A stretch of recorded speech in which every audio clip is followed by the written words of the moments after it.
Abang itu menyesatkan, sekarang saya bilang Muhammad. Jangan, nggak usah kau merepet, nggak usah kau merepet.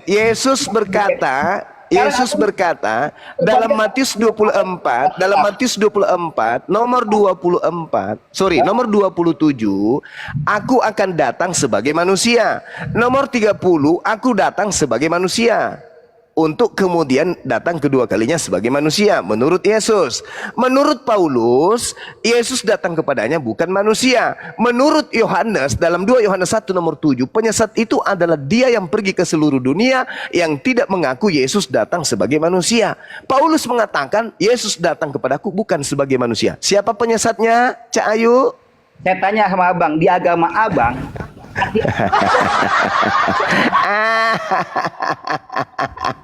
malah bertanya kepada saya. Allahu Akbar. Allahu Akbar. abang belajar kita, abang bisa memaknai nggak arti anak manusia dalam Alkitab itu? Saya ngerti anak manusia, ya anak manusia, bukan anak ayam, apalagi anak kucing, apalagi anak tuyul.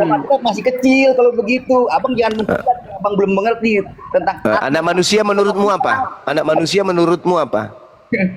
Abang belajar Alkitab kan? Iya, anak manusia menurutmu apa?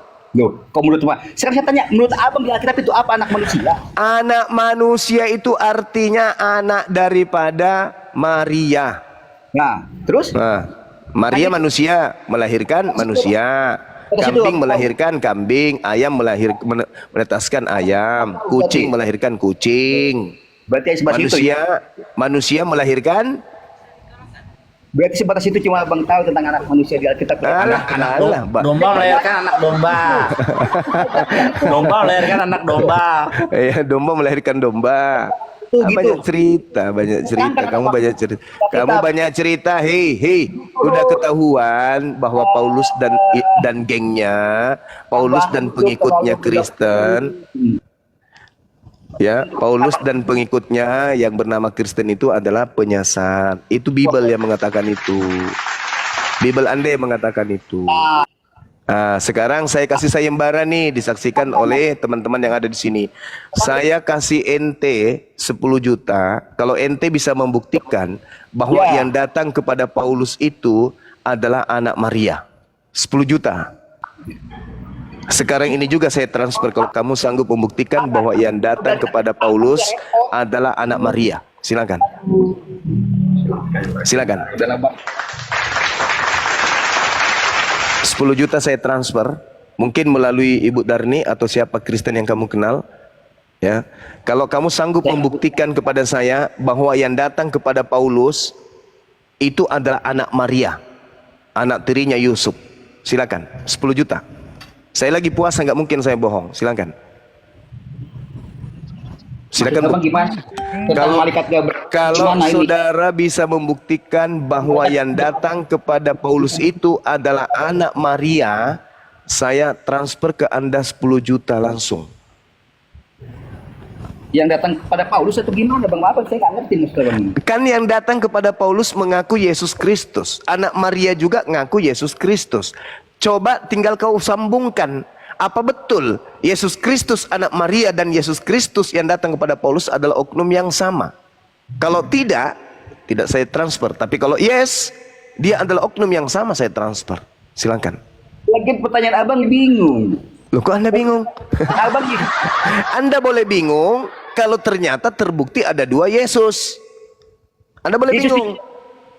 Nah, kalau Yesus cuma 1, coba Anda buktikan bahwa Yesus yang dilahirkan Maria adalah Yesus juga yang datang di Pulau Patmos dan yang datang kepada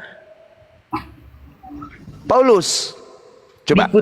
Di Injil Bang tidak ada kata-kata atau mengungkapkan bahwa ada Yesus itu 2 gitu loh. Jadi kalau Yesus itu 1, berarti Anda bisa membuktikan bahwa yang datang di padang menuju Damsyik itu adalah anak Maria. Ayo. Kalau Yesus itu 1, coba Anda buktikan ke saya. Bagaimana Anda bisa membuktikan bahwa yang datang kepada Paulus itu adalah anak Maria? Silakan. Saya kasih Anda waktu 5 tahun ke depan. Silakan. 5 tahun lama-lama. Abang sekarang mengutarakan hal gitu loh. Peringatan lagi, turun lagi. Dalam Alkitab bahwa Yesus itu 1.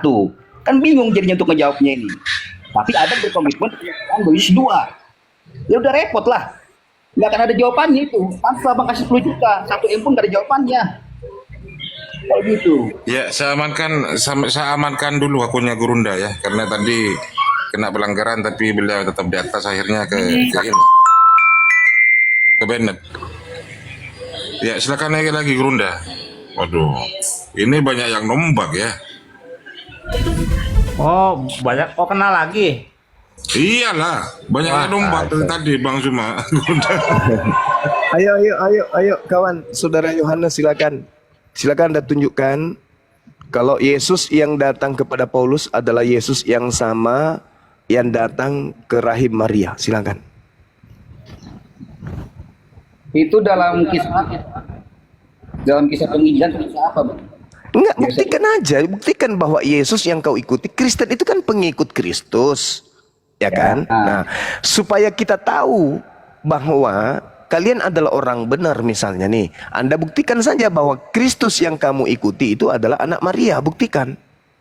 Iya, saya paham maksudnya. Ya, silakan Anda buktikan.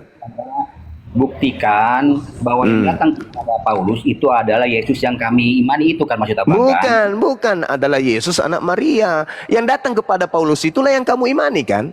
Yang datang kepada Paulus, yang datang ke Pulau Patmos mengaku bintang timur, itu kan yang kamu imani.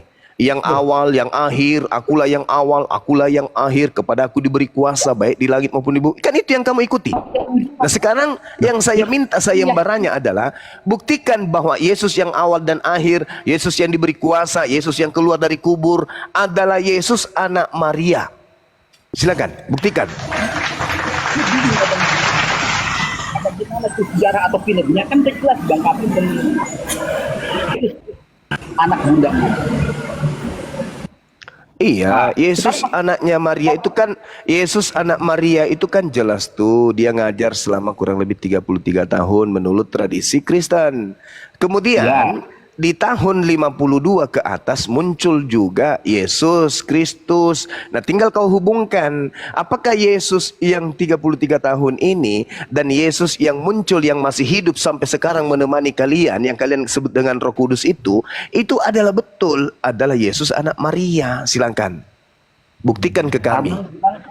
Yesus anak Maria tidak pernah mengatakan akulah Alfa dan Omega, kepada aku telah diberi kuasa. Itu tidak pernah. Sedangkan Yesus yang datang kepada Paulus, Alfa dan Omega, kepada aku diberi kuasa langit dan bumi. Ayo, akulah raja segala raja. Coba Anda buktikan ke kami bahwa Yesus. Coba saya bisa kutip dulu Bang, apa yang abang ini.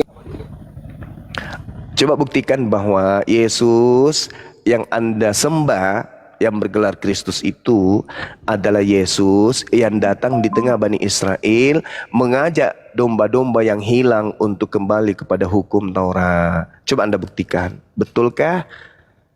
Karena menurut pemahaman saya, Yesus Kristus di Bible, di Kristen itu ada 2. Ya saya tanya itu dalam kisah apa sekarang yang abang pertanyakan itu dalam kejadian berapa atau ayat berapa atau di mana ini biar apa di kitab gitu, pertanyaan abang itu saya bingung. Matius 28 nomor 18. Wahyu 22 nomor 19. Wahyu 1 18. Matius 28 ayat 18. Ayat 18. Nah, tuh baca. Ini maksud 8 ayat 18 ya Bang ya. Kepadaku telah diberikan segala kuasa di surga dan di bumi. Ayat bagian dari amanat Yesus yang disebut amanat. Iya. Kalian pertanyaan apa dari dalam ayat ini? Buktikan kalau itu adalah anak Maria. Ini pertanyaan Abang. Ini kan jelas kutipan dari Matius. Iya, buktikan kalau itu adalah anak Maria, buktikan. Kan kalau abang ngomong sekarang ini kan memang sabda kepadaku telah diberikan kuasa untuk surga dan di bumi. Ini kan kutipan dari pembicaraan atau sabda Tuhan Yesus pada saat dia hidup. Kan ini tuh maksudnya ayat ini merupakan bagian saya minta Anda buktikan itu adalah anak Maria, karena yang pernah mengucapkan itu ucapan adalah iblis. Yesus tidak pernah mengucapkan ucapan itu. Coba iblis dari mana ayatnya Bang? Kalau Di ini dalam Lukas 4 nomor 6 Anda baca. Lukas 4 ayat 6. Ah.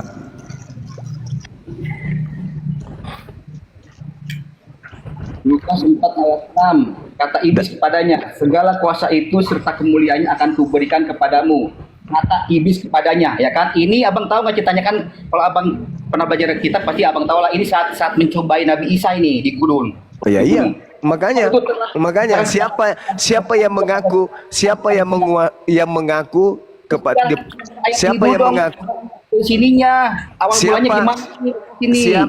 Siapa yang mengaku kalau dirinya ada kuasa dan kemuliaan di dunia? Siapa? Abang baca nggak ini ayat ini dari Lukas? Baca, saya baca. Kisah di mana coba tanya? Kisah apa ini? Itu kisah ketika Yesus dicobai oleh setan. Nah, itu abang tahu. Ya iya, makanya saya tanya, siapa tipikal yang mengaku diberi kuasa? Kalau abang bilang tentang kuasa, iblis juga punya kuasa atas Nah iblis. itu dia, makanya saya minta Anda buktikan bahwa yang ada di Matius 28 itu adalah anak Maria. Karena anak Maria berkata dalam Yohanes 5 nomor 30, aku tidak dapat berbuat apa-apa dari diriku sendiri. Yang punya kuasa adalah iblis. Kok tiba-tiba Yesus berubah? Kepada aku telah diberi kuasa baik di langit maupun di bumi. Sebenarnya pemilik kuasa menurut Yesus itu siapa? Iblis atau dirinya? Jangan langsung berkomentar. Abang tuh nggak bisa potong-sepotong. Harusnya kita baca dulu dari awal dong kisahnya. Loh. Kok jadi kayak begitu? Yesus sudah yang diberikan oleh iblis kepada Yesus sudah menamatkan ajarannya. Yohanes 17 nomor 8. Segala firman yang engkau berikan telah aku sampaikan.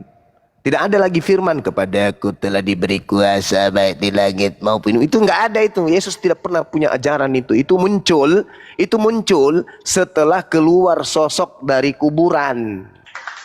Sebelumnya Yesus tidak pernah berucap seperti itu. Yang pernah berucap seperti itu hanya iblis. Tadi kita sudah membahasnya Lukas 4 nomor 6 nomor 7. Oke? Ya, muncul pertanyaan. Coba kamu buktikan kepada saya, apakah yang keluar dari kubur mengaku kepadaku telah diberi kuasa ini itu adalah anak Maria yang unyu-unyu ketika dia datang di tengah Bani Israel. Aku tidak dapat berbuat apa-apa dari diriku sendiri. Aku tidak dapat berkata-kata dari diriku sendiri. Aku setiap saat berdoa dan sujud kepada Tuhan yang bisa menyelamatkan aku. Kok tiba-tiba kepadaku telah diberi kuasa baik di langit maupun di bumi. Pergilah, jadikanlah seluruh bangsa menjadi pengikutku. Itu siapa itu, Bang? Cek. Tanya lagi itu siapa? Udah jelas dalam keyakinan itu kan Nabi Isa Tuhan Yesus. Apa yang dikatakan oleh para murid-muridnya atau pengikutnya sudah pasti mereka kan mengimani Tuhan Yesus kan? Mengimani Nabi Isa yang mati di kayu salib. Kan itu iman mereka semua dari dulu. Saat mereka mengucapkan sabda atau membuat ayat seperti apapun itu kan berdasarkan iman mereka. Sekarang abang tanya apakah itu Yesus yang dikandung oleh Bunda Maria atau Yesus yang lainnya? Ya kami bingung lah menjawabnya gimana lagi. Udah jelas-jelas Paulus mengimaninya. Itu yang diimani dia adalah Yesus yang mati di kayu salib. Yang kami imani sampai sekarang. Oh, yang dilahirkan oleh Bunda Maria. Terus gimana lagi cara menjawabnya saya? Ya bingung saya. Ya, karena kamu bingung, karena kamu menyatukan antara Yesus anak Maria dengan Yesus yang adalah penyesat. Anda menyatukannya menjadi satu. Anda bingung jadinya. Figur Yesus penyesat ini Padahal Yesus berkata, waspadalah kepada penyesat yang datang dengan mengatasnamakan aku dan berkata, akulah Kristus. Nah, itu udah abang tahu. Nah, berarti murid-muridnya tidak percaya ketika ada orang keluar dari kubur mengaku Yesus. Nih, tak kasih data ya. Dengarkan baik-baik. Dengarkan baik-baik.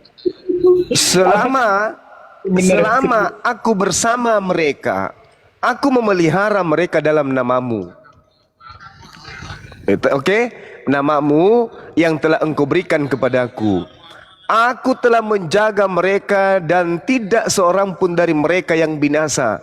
Selain daripada dia yang telah ditentukan untuk binasa, supaya genaplah yang tertulis dalam kitab suci.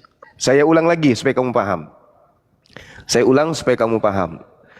Di dalam Yohanes 17:12, Yesus berkata kepada Tuhannya, selama aku bersama mereka, murid-muridku, aku memelihara murid-muridku dalam namamu, yaitu namamu yang telah engkau berikan kepadaku. Aku telah menjaga mereka dan tidak ada seorang pun dari mereka yang binasa, kecuali yang telah ditentukan untuk binasa, supaya genaplah yang tertulis dalam kitab suci. Nah, siapa yang ditetapkan untuk binasa? Kita lihat di dalam kitab suci, Mazmur 109. Untuk pemimpin biduan, Mazmur Daud dan seterusnya. Sebab mulut orang yang fasik dan mulut penipu ternganga terhadap aku. Mereka berbicara terhadap aku dengan lidah dusta. Dengan kata-kata kebencian mereka menyerang aku dan memerangi aku. Kemudian dikatakan di dalam datanya yang keempat, di situ jelas dikatakan bahwasanya sebagai balasan terhadap kasihku mereka menuduh aku, sedang aku mendoakan mereka. Mereka membalas kejahatan kepadaku, ganti kebaikan dan kebencian ganti kasihku. Angkatlah seorang fasik atas dia. Siapa yang fasik di situ? Di antara murid-murid Paulus Yesus, siapa yang fasik? Orang fasik adalah orang yang makan suap. Yudas. Angkatlah seorang fasik atas dia, dan biarlah seorang pendakwa berdiri di sebelah kanannya. Apabila dihakimi, biarlah ia keluar sebagai orang bersalah, dan biarlah doanya menjadi dosa. Siapa itu? Ingat Yohanes 17:12, yang ditentukan oleh kitab suci untuk binasa siapa? Orang fasik. Siapa orang fasik di antara ke-12 murid Yesus? Yudas. Itu yang diceritakan di dalam kitab suci. Angkatlah seorang fasik atas dia. Fasik. Amsal 32.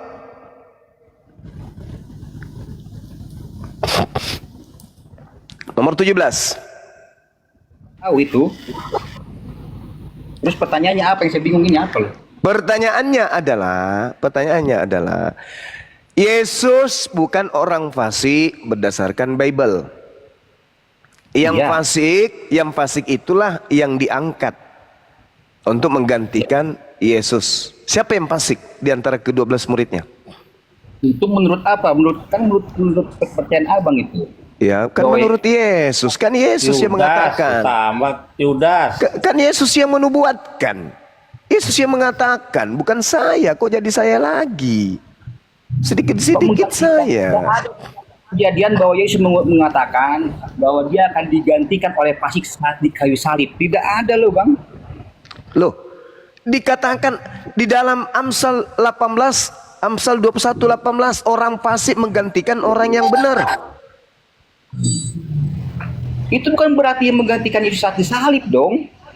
Loh, tidak bisa kawan, tidak bisa. Karena Tuhan melarang kemudian orang membunuh orang yang betul, tidak boleh. Jadi orang membunuh orang betul gimana sih, bingung. Abang kalau memberi pertanyaan itu yang jelas pertanyaannya dari awal. Pertanyaan saya belum Anda jawab loh, makanya kemana-mana. Buktikan apakah yang keluar dari kubur yang datang kepada Paulus itu adalah anak Maria. Itu yang Anda belum jawab. Kan tadi sudah saya jawab bang. Saya menjawabnya dengan iman. Iman karena apa? Karena setiap wah Yesus itu satu, yaitu anak Bunda Maria. Nah jika abang sekarang bertanya buktinya mana, siapa sekarang yang bicara kepada Yesus, pada Paulus, abang bilang seperti itu. Loh, saya kan kasih pada zaman itu. Ini keyakinan saya. Apa yang ditulis dalam Alkitab tentang anak? Iya, keyakinan Anda inilah yang ingin dijebol. Keyakinan Anda, iman Anda inilah yang ingin dijebol dengan data fakta. Data fakta Mana yang sekarang mana? buktikan kepada kami. Marang-marang. Buktikan ke kami kalau yang disalib itu. Loh, buktikan yang salib lagi, abang bilang.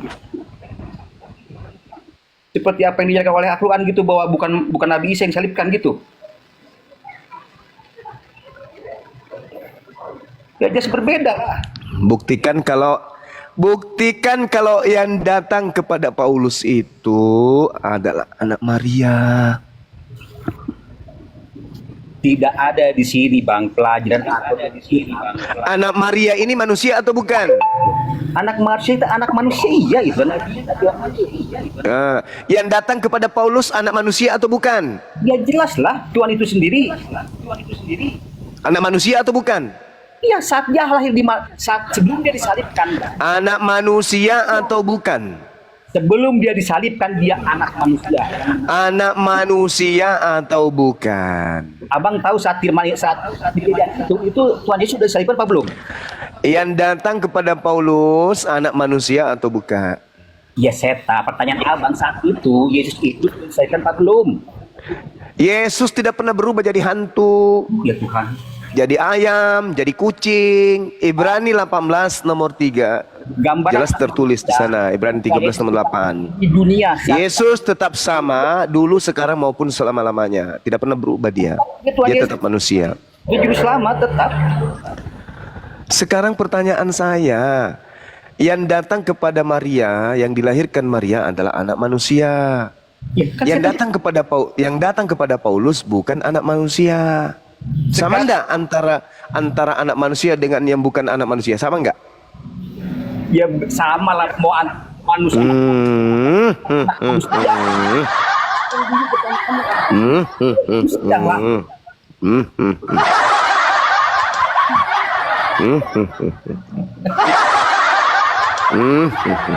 Kami sama. Pantaslah Anda kafir, pantas memang Anda kafir. Cocok Anda, Bang. Cocok jadi kafir untuk Anda, cocok. Cocok Anda, cocok. Jangan Anda cocok jadi kafir. Oke, kalau dia waktu dia habis syahadat, dia nggak lama sunat, mungkin masih bisa diselamatin gitu. Iya, betul. Ya. Susah memang, susah. Hati Anda tertutup. Zuma, Bang bantuin Bang, mintain follow akun dong Bang. Kenapa ini, Dek? Ini akun kecil Bang, akun aku Oh iya, ditombak si Romawi teman-teman, terus. silakan. Akunnya saudari kita Dinda Unirifa, di follow semuanya supaya bisa kuat. Di follow ya teman-teman. 2000 lebih yang ada di sini, teman-teman silakan di follow Unirifa supaya akunnya sebagai akun siar untuk bisa kuat. Silakan. Jadi yang datang Kalau kepada misalnya model Paulus, begini, terus dia mau syahadat lagi, masih boleh nggak tuh? boleh, boleh Ahi. Al-Quran mengatakan begini. Oh.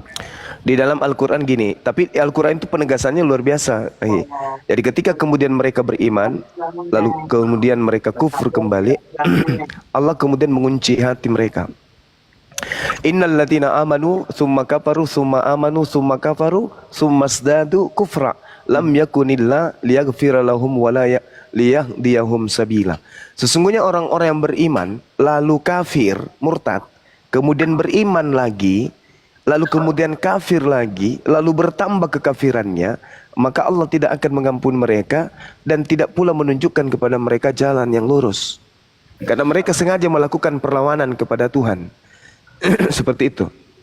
Jadi ketika dia beriman, lalu murtad, lalu beriman kembali. Kalau dia tidak mampu istiqomah, meneguhkan kemudian imannya, lalu kemudian dia kafir kembali, lalu bertambah kekafirannya, maka Allah tidak mengampuni mereka. Itu kata Quran, An-Nisa ayat 137. Begitu ya. Iya, jadi ada pertobatan. Ketika dia kufur, kemudian bertobat, Allah terima. Kemudian dia kufur, kemudian bertobat, Allah terima. Ketika ketiga kalinya dia bukan bertobat, malah semakin menjadi kekufurannya, maka tidak diberi petunjuk lagi.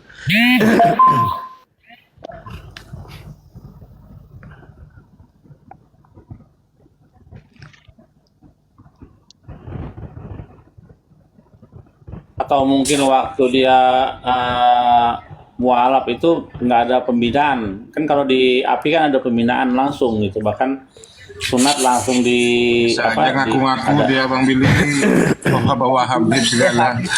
Oh, Dia ngaku-ngaku nih Bang Billy, ngaku-ngaku dia. Ngaku-ngaku aja dia. Dia memerintahkan tidak bersunat. Nah, doang setelah syahadat itu ya mesti prosesinya keesokan harinya ya mesti Abang tinggal di mana? sunat Saya tinggal di Subang. untuk melaksanakan sholat kan gitu kewajiban. Ada RT, RW. Sampai sekarang belum sunat, ngadi-ngadi kau. apa KTP-nya masih Kristen ya? Masih Kristen, belum Islam. Secara Ya berarti ya seorang ketika masuk Islam bersyahadat itu diwajibkan bersunat, apalagi kalau nggak ada perintah sunat dari Habibnya, berarti nipu nih Bang Billy. Nggak ini. Dengar kita saya nggak tadi. Abang makanya dengar duduk kita saya tadi. Kan saya dengar, saya ucapkan. Saya dimualafkan oleh Habib, disaksikan di banget tanda kutip ya. Bukan hanya oleh Habib saja. Ada Ustadz saat itu teman saya. Nah, ada banyak yang menyaksikan. Terserah Anda ngaku boleh juga, seluruh dunia menyaksikan nggak masalah. Kalau pengakuan Anda aja. Itu dong, Anda bertanya. Bang. Begitu. Kan saya bilang kalau nggak percaya rumah saya di Subang. Ya nggak apa-apa, Anda ngaku mu'alaf silakan. Nah, Anda mengaku mu'alaf silakan. Tapi murtad kembali silakan. La ikraha fiddin, tidak ada paksaan dalam agama Islam itu, nggak ada. iya, Anda mau gonta-ganti murtad Muslim lagi, Islam lagi, murtad lagi, silakan aja. Kami hanya khawatir Anda pada saat Anda kufur itu Anda meninggal. Nah, silakan. Kalau Anda mau belajar, dalami Al-Quran silakan. Anda mau dalami Islam silakan. iya loh Bang, saya kan udah dalami waktu Gitu kawan. Itu makanya saya bertanya sama Abang kan saya lihat lebih paham. Kenapa? ya, coba saya tes ya. Kalau kamu udah dalamin sedikit aja Quran, surah di Al-Quran yang pertama surah apa? Saya Bang sudah tidak ingat lagi, bahkan saya tidak mau mengingat. Aduh. Ini saya mau bohong Bang. Beginilah kelakuan kalian. Ya. Kalau saya mau bohong Bang, ini ada laptop. Saya bisa surat berapa? Tinggal saya ketik langsung ada. Saya di laptop depan saya. Tapi saya nggak mau berbohong. Saya tidak betul-betul saya kubur dalam-dalam. Kenapa? Saya betul-betul disesatkan. Mungkin aliran yang saya anut saat itu salah. Atau mungkin aliran kerasi atau seperti apa, saya nggak tahu kan ya. Karena mengajarkan hal-hal yang sangat bertentangan dengan akal itu loh. Nah, itu maksud saya. Saya bukan menjelekan Islam, enggak. Enggak usah. Jadi enggak apa. Gini aja. Bang Ini Datuk, kita diskusi aja.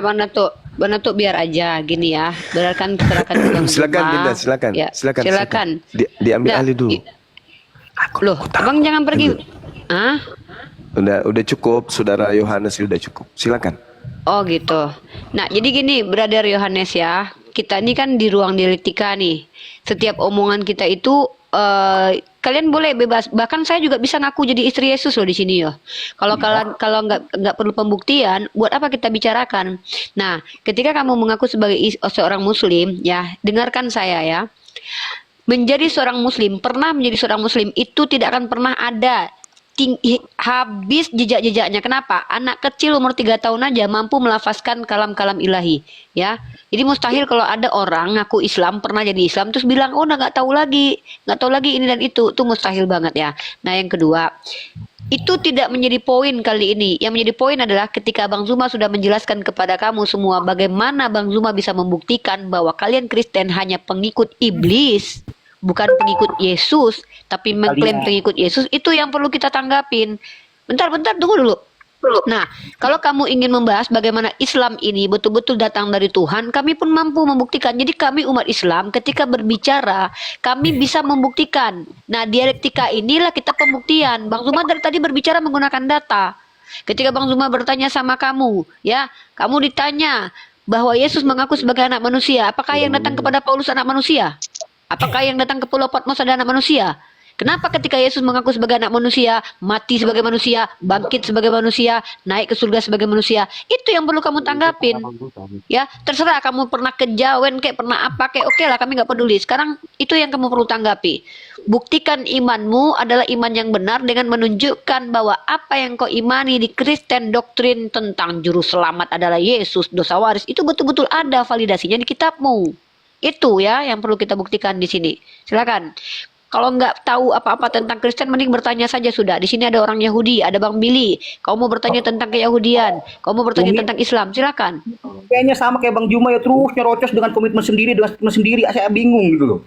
Ya kan? Loh. Tidak tahu tentang Kristen, tidak tahu. Kalau Udah jelas- kita di Komal nggak mungkin pargoy, pasti bicara. Kan tadi. Masa mau Makanya saya pargoy? tahu bahwa di situ tidak ada ajaran bahwa di Al-Quran bahwa ada ajaran untuk kitan. Kan begitu. Tentang surat apa tidak ada di Al-Quran. Siapa bilang? Jangan memfitnah kau nggak ada ajaran kitan. Kau tahu arti mila? Mila dalam bahasa Ibrani itu artinya dari kata mol itu kalau nggak salah itu. Artinya sunat. Oh, ku tabuk kau nanti bilang di Al-Quran nggak ada ajaran kitan. Kau tanya Bang Billy itu. Bang Billy, arti mila apa Bang Billy? Umi, lihat berapa? Kalau kau tidak punya apa-apa, mending kau belajar sama Bang Billy, sama orang Islam. Bang Billy, arti mila apa Bang Billy? Jawab. Berit milah. Kalau nggak, Sunat, Nunggu berit Abraham. perjanjian, milah, Ya. kitan. Mila, arti kitan, arti mila kitan. Di Al-Quran ada nggak kata mila? Ada. Kami diperintahkan mengikuti mila Abraham. Kau bilang nggak ada. Yang lucu itu kalian umat Kristen ngaku pengikut Yesus. Yesus sunat. Kenapa kau nggak sunat? Bang Zuma tadi menjelaskan semua kriteria nabi palsu. Kenapa nggak itu yang kau bahas? Malah di kemana-mana kau bilang aku. Iyalah aku sama-sama Bang Zuma sebab aku dan Bang Zuma satu. Apa kau? Nah, kan? Ya. Sekarang gini. Loh, Buktikan kalau ajaran Kristen itu benar sesuai dengan data di kitabmu. Ayo. pas dong satu aja coba tanya apa. Jangan terus menyerocos. Yaudah, aku tanya udah, adiknya Bang Zuma bertanya samamu ya. Kau ngomong sama Bang Zuma, nyungsep kau. Nah, Matius 23 nomor 15. Coba kau jawab itu. Siapa ahli Taurat, mengaku ahli Taurat dari sekte Parisi, penyesat, yang membawa agama baru, bertentangan dengan agama Yahudi, bertentangan dengan agama nabi-nabi terdahulu, bertentangan dengan Yesus, yang mentaubatkan satu orang, kemudian yang taubat mengikuti agama tersebut menjadi penjahat sepanjang dunia, sejarah dunia. Coba, sebutkan siapa namanya. Ini sebenarnya diskusi tentang ilmu sejarah atau apa? Ah ini kau nih. Ah, ini. Ditanya pembuktian kitabmu dalam Matius 23 nomor 15. Kau baca kitabmu dulu, brother. Matius 23 nomor 15, baca itu. Itu korelasinya tadi yang dijelaskan Bang Zuma tadi itu. Kalau aku membuktikan aja kalau kitabmu banyak dustanya, Matius, Lukas, oh banyak bohongnya itu. Coba tunjukkan. Matius Matius 23 23 nomor 16 siapa? Ah, nomor 15. 15. Ya. Biar aku belajar samamu ya. Dan orang-orang Farisi, hai kamu orang-orang yang munafik sebab kamu mengarungi lautan dan menjelajahi daratan untuk mentaubatkan satu orang saja menjadi pengalut agamamu dan sesudah ia bertobat kamu menjadikan dia orang neraka. Nah, yang dua kali lebih bijak daripada kamu sendiri. Oke? Lu coba bacakan.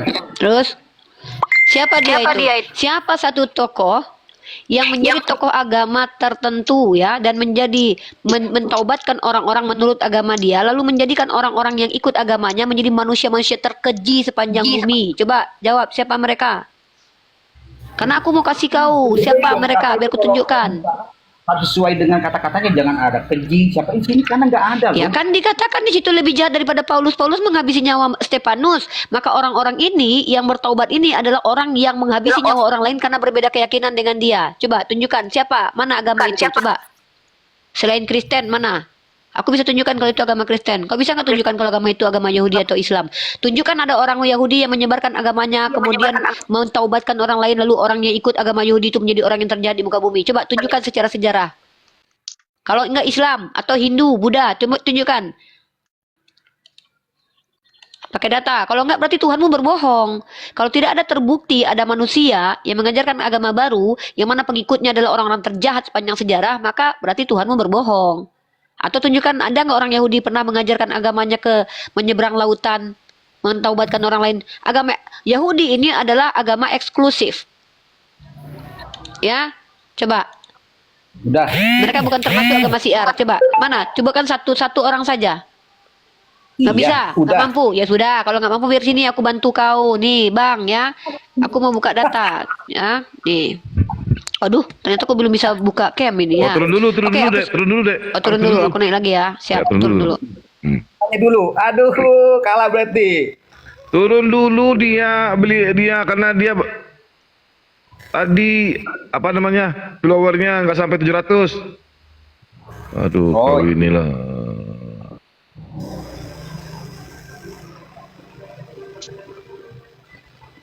Mana nih? Belum ada nampak. Belum ada. Nah, ini. Ada. Ada. Ya, kita pakai data ya, kita tunjukkan. Nih. Ini dulu, bukti dulu nih. Belum bisa. Belum bisa. Wah, belum bisa. Udah naik pakai akun satu lagi aja, ntar. Udah 1.300 dong. Waduh, iya anunya bu, koinnya. Berarti 1.500 sekitar 700-an orang yang ini, teman-teman yang. Enggak, udah 1.300 kan? 1.300. Tapi tidak bisa mengundang saya untuk Oh, buka iya. kamera. Harus ini dulu, harus dikeluarkan dulu dari TikTok aja.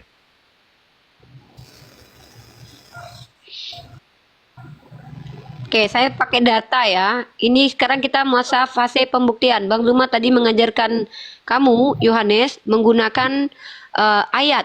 Sekarang saya mau melakukan pembuktian. Ya, pembuktiannya adalah di sini. Materi ini. Ini ada di mesia.org data-datanya teman-teman lengkap ya. Judulnya adalah Nabi Palsu menurut Bible. Mari kita buka di sini. Ya. Ini biar Bang Billy tahu nih, Bang Billy. Nonton nih Bang Billy nih. Keren nih Bang Billy nih. Biar Bang Billy tahu nih gimana peradaban ya. Ini sejarah juga masuk di sini teman-teman. Matius 23 nomor 15. Di sini bicara tentang ada ahli Taurat dari sekte Farisi yang mana orang ini mengarungi lautan, menjelajah, membawa agamanya sendiri, mentobatkan satu orang menjadi penganut agamanya, kemudian penganut agama ini menjadi orang dari neraka, orang neraka yang kelakuannya jahat dua kali daripada dia sendiri ya. Pertanyaannya itu muncul, siapa ahli Taurat dari sekte Farisi yang mengajarkan agama ke seluruh alam, kemudian agamanya diikuti oleh banyak orang, kemudian pengikutnya menjadi orang-orang terjahat? Adakah orang Yahudi mengajarkan agamanya melewati samudra? Yahudi itu agama eksklusif. Maka mari kita lihat. Pertama, ini hanya Pauluslah satu-satunya orang yang mengaku pengikut Yesus dari sekte Farisi yang membawa agama Kristen, karena memang Kristen itu muncul dari tangan Paulus ya. Nah, dan Paulus adalah tokoh pertama yang mengajarkan ini, ada di Kisah Para Rasul pasal 11 nomor 25. Kemudian Paulus juga yang mengajarkan Kristen keluar dari Israel, mengaku dia rasul untuk orang di luar Israel, sementara Taurat itu adalah milik Yakub, milik orang Israel. Taurat justru dibatalkan untuk orang di luar kabur dia. Israel. Loh, Kabur dia. baru aja pembuktian nih. Kita pembuktian langsung aja nih yang buat yang nonton nih. Mari kita lihat agama mana yang kelakuannya bejat seluruh alam. Perhatikan. Inkuisisi Gereja Katolik selama 500 tahun ya, sampai sekitar abad ke-12. Ini yang ngelakuin kata Kristen lagi. Ya, nanti dibuka sebentar lagi. Nah, kejahatan tokoh-tokoh pendiri Protestan, mulai dari Martin Luther membuat buku Pom Sem Hampora, merendahkan Tuhannya orang Yahudi, mengatakan bahwa Yahudi adalah keturunan pengikut iblis, dan melakukan Holocaust. Dan asal kalian tahu, agama yang kalian bilang telolis ini justru adalah agama yang bahkan orang Israel sendiri mengucapkan terima kasih kepada mayoritas penganut agama ini. Israel berterima kasih kepada Maroko atas jasa melindungi umat Yahudi saat tragedi Holocaust ya. Tragedi ini pelakunya Kristen dari Jerman, ajaran Martin Luther. Kenapa Hitler begitu jahat bengis? Karena ini menurut J1 for Israel, situs Kristen sendiri, bahwa ternyata Martin Luther, bapak gereja reform ini, tadinya menyukai Yahudi, tapi karena orang Yahudi nggak mau nyembah Tuhan mereka, apa yang terjadi? Dijelek-jelekkanlah orang Yahudi. Sama siapa? Martin Luther. Dan Luther, ini data ini bos, Luther terkenal karena mendorong reformasi Protestan ke dalam tindakan, dan juga yang kurang terkenal karena menulis tulisan-tulisan antisemit, anti kepada agama Yahudi yang begitu pedas sehingga menginspirasi Hitler. Jadi Hitler ini kekejiannya itu gara-gara buku, juga ada kontribusi dari buku Martin Luther. Siapa Martin Luther? Bapak gereja kalian. Ketika orang Kristen sibuk menghabisi orang Yahudi, Maroko, salah satu negara yang mayoritas bahkan sultannya bernama Sultan Muhammad, justru melindungi orang Israel. Malah Israel berterima kasih kepada beliau. Katanya Islam agama telol, tapi yang menghabisi nyawa orang justru kalian. Nih data ini. Jadi pengikut Paulus ini, kata Yesus, akan menjadi orang lebih keji daripada Paulus sendiri. Coba perhatikan, menurut BBC.com bahwa pencobolan paling besar bahkan PBB ikut campur itu yang melakukan adalah gereja, pelaku di gereja. Dan menurut Juan Cole, ini datanya ada di sini nih. Aku tunjukkan datanya nih. Juan Cole sendiri adalah seorang yang Juan Cole yang mengatakan bahwa pelaku pembunuhan terbanyak di muka bumi karena agama dilakukan oleh Kristen. Maka tepatlah kalau betul kalian percaya kepada perkataan Yesus yang mengatakan tokoh agama dari Parisi sekte sesat membawa agama baru yang bertentangan dengan ajaran Yeshua HaMashiach, bertentangan dengan ajaran Musa Rabbeinu, bertentangan dengan ajaran Ibrahim alaihi salam yang mengutuk Tuhan sembahannya, mengatakan Taurat terkutuk, mengatakan bahwa pengikut Taurat terkutuk, mengatakan bahwa Yeshua HaMashiach terkutuk. Itu tidak lain tidak bukan siapa? Namanya Om Paul. Om Paul ini siapa? Ternyata Om Paul ini adalah seorang penderita epilepsi yang mengaku bertemu dengan Tuhan karena dia adalah orang yang dikatakan Bang Zuma tadi sebagai penyesat nabi palsu. Dari mana saya tahu kalau dia epilepsi? Nih, menurut situs Jerman Epilepsium Museum, ya, dia adalah seorang penderita epilepsi. Makanya dulu penyakit epilepsi itu namanya adalah penyakit Santo Paulus. Saint Paul, ya. Di Irlandia kuno, di data kawan, epilepsi dikenal sebagai penyakit Santo Paulus, ya. Ini data dari Jerman Epilepsi Museum Cork, Museum Epilepsi dan Sejarah Epilepsi. Sejarah epilepsi. Kalian bersandar kepada perkataan orang yang sedang ayan mengaku bertemu Tuhan. Karena asal kalian tahu, ciri-ciri orang epilepsi adalah salah satunya adalah daya melihatnya itu bisa berkurang. Nah, itulah kenapa Epilepsi Museum ini mengatakan bahwa Paulus itu adalah seorang penderita epilepsi. Dan kalian percaya dengan perkataan dia ketika dia mengklaim bertemu dengan Tuhan. Padahal dia mengaku dalam dua hal yang berbeda. Kisah Para Rasul pasal 9, Kisah Para Rasul pasal 22. Dia satu ayat dikatakan, yang mengikuti aku mendengar suara. Di ayat lain dikatakan, yang mengikuti aku tidak mendengar tapi melihat. Inilah kalian, pengikut Paulus. Mungkin sekian itu dulu yang perlu saya sampaikan. Silakan lanjut Bang Zuma, mau buka puasa adik. Assalamualaikum. Ya. Ya, kita sapa dulu. Inyong gimana Nyong? Nyong. Sore. Ya. Coba dulu Nyong. Coklat sama sore coklat. Coklat sama sore coklat.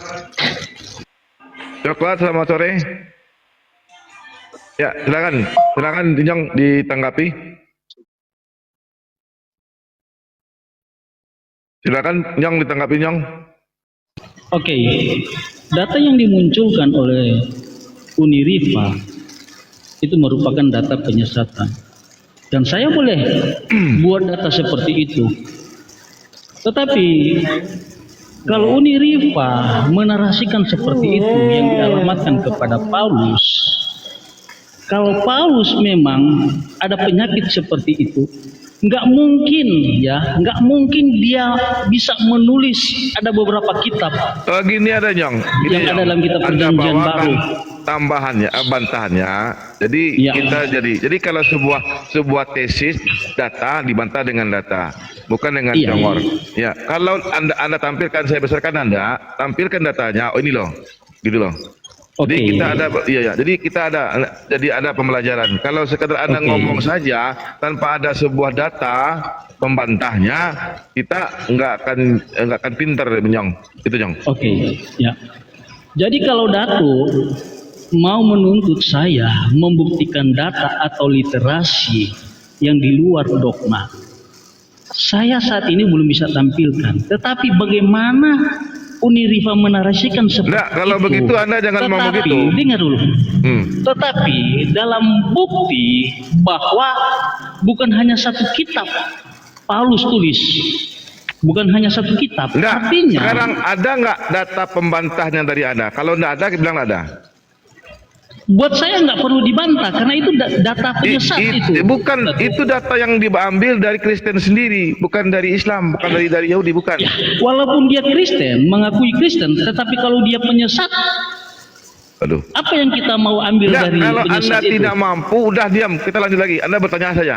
Kalau tidak mampu membuktikan, kita Oke. di sini tidak ada. Ya, kalau tidak ada Bisa nggak saya data bertanya? membantah tesis tersebut, membantah argumen tersebut dengan data pula. Jadi nggak usah Anda. Jadi kami yang di bawah merasa Anda itu seperti orang bahlul yang lagi ngomong gitu. Bagi saya nggak perlu saya membantah dengan data. Yang data saya adalah Alkitab.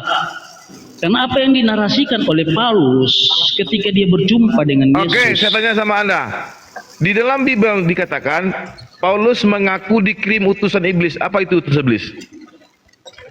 Dalam ayat apa? Berapa itu, Datuk? Mari kita klarifikasi. Ya, oke. Nih. Menurut sebagian pendapat, yang disebut dengan utusan iblis dalam diri Yesus ini adalah epilepsi. Ya. Ayatnya mana Utusan itu, iblis. Datuk? Ayat. Oke, bentar lihatnya. Nih ya. 2 Korintus 12 nomor 7. 2 Korintus 12. Nomor 7.